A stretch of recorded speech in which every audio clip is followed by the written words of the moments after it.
तुमच्याकडे शेतजमीन आहे आणि ती तुम्हाला घर बांधण्यासाठी, गोडाऊनसाठी किंवा इतर व्यवसायासाठी वापरायची असेल तर ही माहिती तुमच्यासाठी आहे। एकतर शेतजमीन म्हणजे जी फक्त शेतीसाठी उपयोगात आणली जाते आणि बिगर शेतजमीन म्हणजे जी शेतजमीन असते तिचं रूपांतरण करून आपण ती शेतीशिवाय इतर वापरासाठी वापरू शकतो। तर जी ही रूपांतरणाची प्रक्रिया आहे तर तुम्हाला शेतजमीन ही बिगर शेतजमीन करण्यासाठी पहिलं तर तालुका कार्यालयामध्ये अर्ज द्यावा लागतो।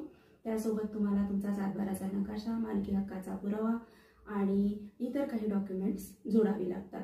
त्यानंतर तलाठी आणि मंडल अधिकारी हे जमिनीची पाहणी करतात, अहवाल देतात आणि नंतर जिल्हाधिकारी कार्यालयामधून तुम्हाला ही रूपांतरणाची परवानगी मिळते आणि मग सातबारावर याची नोंद होते आणि नंतरच तुम्ही बिल्डिंग वगैरे बांधू शकता।